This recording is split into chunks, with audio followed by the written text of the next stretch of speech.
Now you understand what you're getting yourself into, and you have a basic understanding of many terms from the previous lesson. Let's break these down further into understandable segments and also put them into action.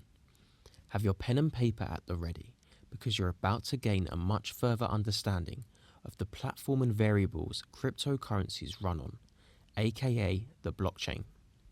So, in the previous lesson I said cryptocurrencies are almost impossible to be counterfeited. That's because of a complex mathematical security measure called cryptography.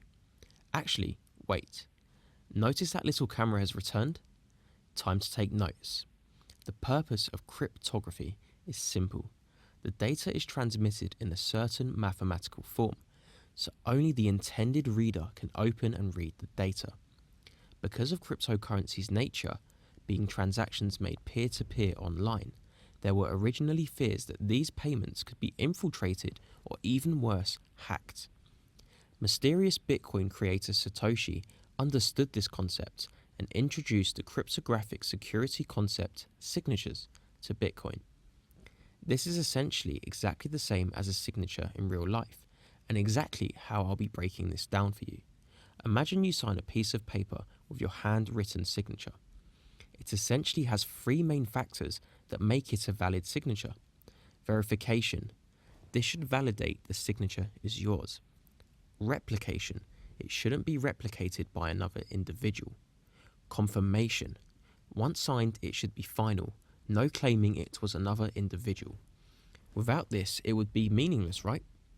Although in real life, there is still a risk of the signature being duplicated. Digital signatures solve this through a feature called keys.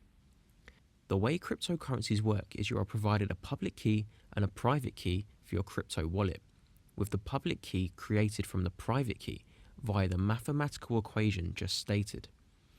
As the name states, the public key is what you share with everybody, either for transparency of what's in the wallet or to send and receive transactions to this address. The public key will never technically be linked to your personal details unless you add that information yourself. The private key is then essentially the real key, where the owner of the key has complete access to its designated address and can actually control the funds inside the wallet and more. Just like a key for a safe, if you lose the private key and it lands in another individual's possession, they gain full access to the wallet and funds inside. So in conclusion, every transfer ever made involving cryptocurrencies has been processed through a blockchain. Now, if you're not quite there just yet, let's use a real life example. There are tools available online which allow you to scan every address and transaction made on the blockchain. The crypto you hold can be monitored on its relevant blockchain. So for this example, we will use an Ethereum address, which of course means we need to find this through the Ethereum blockchain. Vice versa, if this was a Bitcoin wallet, we would of course be using the Bitcoin blockchain. By using a site called Etherscan, you can search addresses, transaction IDs, and even specific blocks.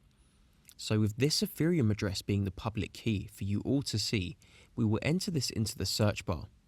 Immediately, the entire wallet details are brought up, including F-balance, F-value, a number of transactions made from this address. Scrolling down, you can see this further in depth. With every address, the Ether was sent to and from. The block the transaction was verified on. Amount of Ether sent. The transaction fee paid for the transaction. If you click on the TX hash, you can see each specific transaction's full breakdown. Noticeably the value of the transaction, which is the current value, but if I simply click on it, we can now see the value at the time of sending. If you haven't already realized, it's almost impossible to identify the owner of this wallet because there is no name or single detail identifying this to a certain individual. This is why it's a public key, as the whole world can monitor and track it, but they will never be able to access it or know the real owner, unless they specifically had their name linked to the public key. Even if I click one of the addresses the Ether was sent to, we can go through this exactly the same as the first address and never identify the owner of the wallet. More interesting is the transaction for 9,976 F, which at the time was worth just over $444,000, and right now worth over $3 million in a space of 215 days. You can't get more proof than that. So you can see clearly now, having the public key does give you fair transparency in what you can see. But the private key is what defines us from a viewer of the wallet to the actual owner. The private key, and storing this in the safest way presently known, has been dedicated its own series of lessons in Chapter 5.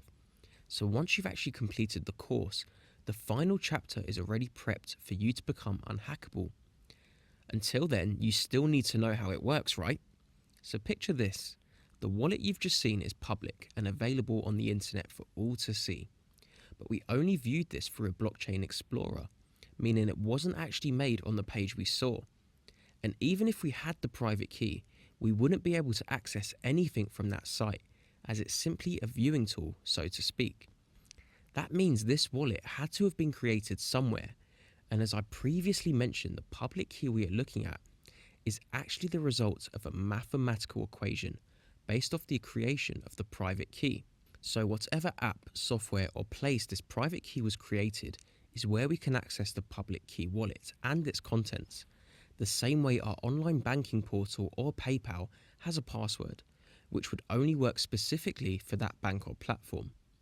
Your private key won't work unless it's on the relevant platform too. This is overall the foundation that makes up cryptocurrencies and their purpose. You can see from these security measures and full transparency of the blockchain why this technology is being developed for the largest corporations in the world. You want to know the best part? This technology will eventually become a standard of society, just like the internet and programming languages used today to create apps and websites. Even better, it will not be fully integrated into society for at least another 5 to 10 years. Your head start is here right now.